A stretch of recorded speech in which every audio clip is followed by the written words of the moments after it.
Welcome back to your own YouTube channel একাগ্রতা classes. তোমরা যারা সেকেন্ড সেমিস্টারের স্টুডেন্ট আছো আন্ডার ক্যালকাটা ইউনিভার্সিটিতে এবং তোমরা পলিটিক্যাল সায়েন্স সাবজেক্টে অনার্স করছো, তাদের জন্য আজকের এই ভিডিওটি অত্যন্ত গুরুত্বপূর্ণ।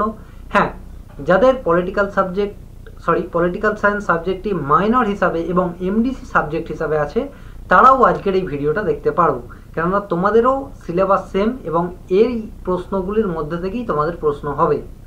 তো আর দেরি না করে দেখো, যারা অনার্স আছো তাদের আমি কোয়েশ্চেন্স প্যাটার্নটা প্রথমে বলে রাখি। দেখো, তোমাদের প্রথমে টোটাল দুটো মডিউল আছে তোমাদের সিলেবাসে। তো সেই দুটো মডিউল থেকে সব থেকে প্রথমে তোমাদের এখানে 5টা প্রশ্ন দেওয়া থাকবে। 5টা প্রশ্ন দেওয়া থাকবে, বলা চলে শর্ট প্রশ্ন দেওয়া থাকবে। সেখান থেকে তোমাদের যে কোনো 3টির উত্তর লিখতে হবে, ঠিক আছে? এখান থেকে তোমাদের 15 নম্বর কভার হবে। আর প্রত্যেকটার ওয়ার্ড সংখ্যা বা শব্দসীমা কত থাকবে? 100 শব্দ। বোঝা গেল? 5 নম্বরের জন্য 100 শব্দ ক্লিয়ারলি মেনশন করা আছে। পরবর্তী দেখো, তোমাদের মডিউল যেটা 1, মডিউল 1 থেকে কি হবে, তোমাদের দুটো 20 নম্বরের প্রশ্ন দেওয়া থাকবে, যে কোনো একটির উত্তর তোমাদের লিখতে হবে। এবং মডিউল 1 থেকেই তোমাদের আবার দেওয়া থাকবে দুটো 10 নম্বরের প্রশ্ন, সেখান থেকে যে কোনো একটির তোমাদের উত্তর লিখতে হবে। দেখো, 10 নম্বরের ক্ষেত্রে 150 ওয়ার্ড এবং 20 নম্বরের ক্ষেত্রে কত ওয়ার্ড? 500 শব্দ। 500টা যেন 700 না হয়ে যায়, আবার যেন 300 না হয়ে যায়, এটা তোমাদের মাথায় রাখতে হবে। একটু এদিক ওদিক হতে পারে। পরবর্তী দেখো, মডিউল 2 থেকেও তোমাদের মডিউল 1-এর মতোই সেম থাকবে, অর্থাৎ দুটো 20 নম্বরের দেওয়া থাকবে, তার মধ্যে যে কোনো একটির উত্তর তোমাদের লিখতে হবে। এবং 10 নম্বরের দুটো প্রশ্ন দেওয়া থাকবে, যেটার মধ্যে তোমাদের একটির উত্তর লিখতে হবে। তো এই ছিল তোমাদের কোয়েশ্চেন্স প্যাটার্ন, আশা করি বোঝা গিয়েছে। এবার দেখো প্রশ্নের উত্তর, সাজেশনস। দেখো, তোমাদের টোটাল দুটো মডিউল আছে যেমনটা বললাম। তো আমি এখানে মডিউল ওয়াইজ ওইভাবে সাজাইনি। আমি কি করেছি, এখানে মডিউল 1 এবং 2 এর পরপর বা এদিক ওদিক করে আমি রেখেছি, ঠিক আছে? তো দেখো কি কি আছে। এগুলো আমি সমস্ত কিছুই প্রিভিয়াস ইয়ার থেকে নেওয়া, আমি তোমাদের বলে দিচ্ছি। সমস্ত প্রিভিয়াস ইয়ার থেকে এই প্রশ্নগুলো নেওয়া, অর্থাৎ সিবিসিএস সিলেবাসেও সিবিসিএস যে সিলেবাসের প্যাটার্ন ছিল, সেখানেও সেমিস্টার 2 যাদের ছিল তাদের CC3 বলে একটা পেপার ছিল, তাদের এই সেম সিলেবাস ছিল, ঠিক আছে?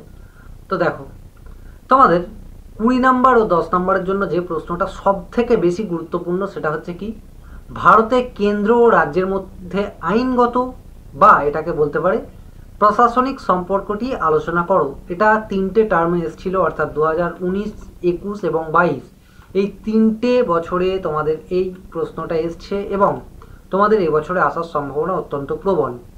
পরবর্তী প্রশ্ন দেখো, ভারতীয় সংবিধানে উল্লেখিত সাম্যের অধিকারটি আলোচনা করো। এই প্রশ্নটাও তোমাদের জন্য মোস্ট ইম্পর্টেন্ট। তোমরা সেমিস্টার 1-এও যে সিভ্যাক বলে যে পেপারটা ছিল, অর্থাৎ সাংবিধানিক অধিকার যেটা বা সাংবিধানিক মূল্যবোধ যেটা ছিল, তাতেও এই প্রশ্নটা তোমরা পড়ে এসছো। পরবর্তী দেখো, 3 নম্বরে যে প্রশ্নটা আছে, ভারতের যে কোনো একটি রাজ্যের হাইকোর্টের কার্যাবলী বর্ণনা করো। এখানে বলে রাখি, তোমরা এই হাইকোর্টের সঙ্গে সঙ্গে আমাদের দেশের যে সুপ্রিম কোর্ট, সেটারও কার্যাবলী দেখে রাখবে। আমি মনে করছি এই দুটোর মধ্যে যে কোনো একটি তোমাদের পরীক্ষায় আসবেই, সেটা হোক 5 নম্বরের বা 10 নম্বরের। বোঝা গেল? তারপরে দেখো, ভারতের নাগরিকতা অর্জনের পদ্ধতিগুলি আলোচনা করো। Most important. পরে ভারতীয় গণপরিষদের গঠন ও কার্যাবলী, জাস্ট এটা রিড করে নেবে 5 মার্কসের জন্য। ভারতীয় সংবিধানের প্রস্তাবনার প্রকৃতি ও তাৎপর্য আলোচনা করো, বা বলে দিল ভারতীয় সংবিধানের প্রস্তাবনার প্রকৃতি ও গুরুত্ব আলোচনা করো, ঠিক আছে? বা তোমাকে বলে দিল শুধু গুরুত্ব আলোচনা করো বলে 5 মার্কস দিয়ে দিল। এই প্রশ্নটা তোমাদের পরীক্ষায় আসছে 100%, এটা মার্ক করে নিও। এই প্রশ্নটা 100% তোমাদের পরীক্ষায় আসছে আমি মনে করছি।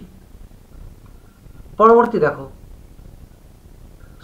সংবিধানের কার্যাবলী পুনর্বিচারের জন্য গঠিত জাতীয় কমিশনের প্রধান প্রস্তাবগুলি আলোচনা করো। এটা 5 মার্কসের জন্য, জাস্ট দেখে রাখবে, জাস্ট রিড করে নেবে। ভারতীয় সংসদীয় কমিটি ব্যবস্থার উপর সংক্ষিপ্ত টিকা 5 মার্কসের জন্য করবে। এই প্রশ্নটা তোমরা 10 নম্বরের জন্য করবে, আমি বলে দিচ্ছি। দেখো, তুমি কি মনে করো যে বিচার বিভাগের সক্রিয়তা ভারতীয় গণতন্ত্রের একটি নিরাপত্তা ভাল্ব বা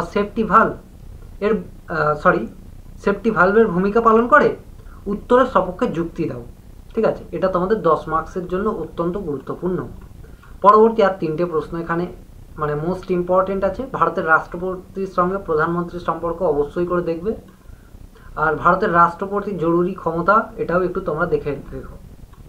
আর একটা লোকসভা স্পিকারের ভূমিকা আলোচনা করো। তো এই হচ্ছে তোমাদের মোস্ট ইম্পর্টেন্ট 10 এবং 20 নম্বরের প্রশ্ন। এবারে এর মধ্যে থেকেও তোমরা কোনগুলো আগে করবে সেটা আমি বলে দেবো, কিন্তু তার আগে আমি প্রত্যেকবারে যেমনটা দিই কয়েকটা এক্সট্রা প্রশ্ন, এবারেও তার ব্যতিক্রম হয়নি, কয়েকটা এক্সট্রা প্রশ্ন দেখে নাও। তারপর আমি কোনগুলো তোমরা এক্স্যাক্টলি আগে করবে বা কোনগুলো মানে সিরিয়াল ওয়াইজ কীভাবে পড়বে আমি সেটা বলে দেবো। দেখো, এক্সট্রা কোশ্চেন্স আমি 6টা দিয়েছি, এগুলোও ইয়ার্স কোশ্চেনে এসছে অবশ্য, কিন্তু তোমাদের জন্য এগুলো লেস ইম্পর্টেন্ট। দেখো, ভারতীয় সংবিধানে উল্লেখিত স্বাধীনতার অধিকারটি আলোচনা করো, ধর্মীয় স্বাধীনতার অধিকারটি আলোচনা করো, রাজ্য বিধানসভার গঠন, এটা 5 মার্কসের জন্য করলেও চলে, সুপ্রিম কোর্টের পরামর্শদান এলাকা আলোচনা করো, ভারতের একটি রাজ্যের মুখ্যমন্ত্রী ও রাজ্যপালের সম্পর্ক আলোচনা করো। এই রাজ্যপাল আর মুখ্যমন্ত্রীর থেকেও আমি মনে করছি যে প্রধানমন্ত্রী ও তোমাদের রাষ্ট্রপতির যে সম্পর্ক আছে সেটা অলরেডি আমি আগে বলে দিয়েছি। আর সংসদে অর্থ বিল পাসের পদ্ধতিটি আলোচনা করো। তো এই হচ্ছে তোমাদের টোটাল 10 এবং 20 নম্বরের প্রশ্ন।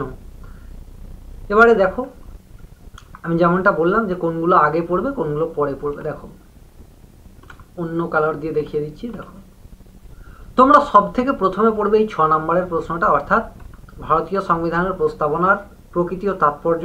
এটা তোমরা অলরেডি মানে সিভ্যাক পেপার যেটা ছিল সেমিস্টার 1-এ পড়ে এসছো।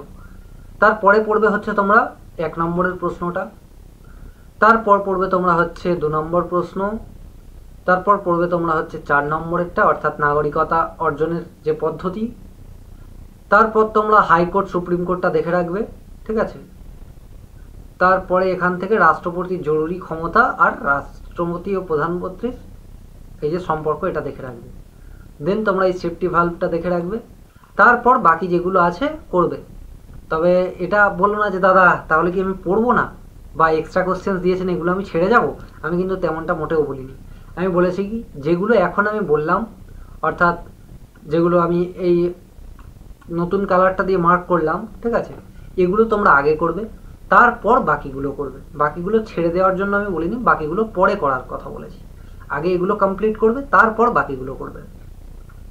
পরবর্তী দেখো, এবার তোমাদের যে 5 মার্কসের জন্য আসে, আমি 5 মার্কসেরগুলো দেখিয়ে দিই। 5 মার্কসে মোস্ট ইম্পর্টেন্টের লিস্টে আমি মাত্র 8টা প্রশ্ন রেখেছি, যেটার মধ্যে থেকে তোমরা 3টে মানে 5টা কমন পাবে আর কি। এরও কিছু এক্সট্রা কোশ্চেন্স অবশ্যই দেখাবো। দেখো, ভারতে বিচার বিভাগের অতি সক্রিয়তার উপর একটি সংক্ষিপ্ত টিকা, মোস্ট ইম্পর্টেন্ট। এটা গতবারে দেখো দুটো ইয়ারে মানে গতবারে মাইনর পেপারেও এসছে আবার এমডিসি পেপারেও এসছে, তাই এবারে তোমাদের যারা অনার্সে আছো তাদের জন্য এটা সম্ভাবনা বেড়ে যাচ্ছে। পরবর্তী দেখো, ভারতের সংবিধান সংশোধনের পদ্ধতিগুলি আলোচনা করো। Most important. ভারতের যুক্তরাষ্ট্রীয় ব্যবস্থার প্রকৃতি আলোচনা করে, অবশ্যই করবে। যারা কিরণ প্রকাশনীর বই কিনেছো এটা তোমরা 21 নম্বর পৃষ্ঠায় পেয়ে যাবে, ঠিক আছে। তারপরে দেখো 4-এর প্রশ্নটা কি আছে, নির্দেশমূলক নীতিগুলির বৈশিষ্ট্য আলোচনা করো। এটা 2024-এর মাইনরে এসছে। সুপ্রিম কোর্টের কাজ, এমডিসি অর্থাৎ 24-এ অলরেডি এসে গিয়েছে। আমি কি বলেছি, সুপ্রিম কোর্ট বা হাইকোর্টের অবশ্যই করে যে কোনো একটি দেখে রাখবে, তোমাদের জন্য একটা না একটা আসবেই। পরবর্তী, একটি সম্মিলিত বা জোট সরকারের প্রধানমন্ত্রীর কাজ ও ভূমিকা আলোচনা করো। এটা এমডিসি পেপারে এসেছিল গতবারে।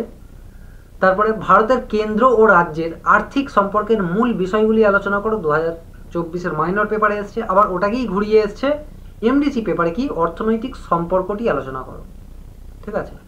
এবারে কয়েকটা এক্সট্রা কোশ্চেন্স আমি দেখিয়ে দিচ্ছি। দেখো, ভারতের লোকসভার অধ্যক্ষের ক্ষমতা, এটা অবশ্যই করে করবে। লোকসভা ও রাজ্যসভার সাংবিধানিক সম্পর্ক আলোচনা করো, দেখবে। ভারতের একটি অঙ্গরাজ্যের রাজ্যপালের ক্ষমতা ও পদমর্যাদাটা দেখবে, ঠিক আছে। এই প্রশ্নটা আসার সম্ভাবনা খুব প্রবল। কোনো রাজ্য বিধানসভায় মুখ্যমন্ত্রীর ভূমিকা ও পদমর্যাদা, এটাও করে রাখবে। হয় এটা আসবে, না হলে তোমাদের কি আসবে, রাজ্যপালের ক্ষমতা বা পদমর্যাদা। আর রাজ্য বিধানসভার মুখ্যমন্ত্রীর ভূমিকাটি আলোচনা করো। এই কয়েকটা প্রশ্ন তোমরা অবশ্যই করে দেখে রাখবে, ঠিক আছে।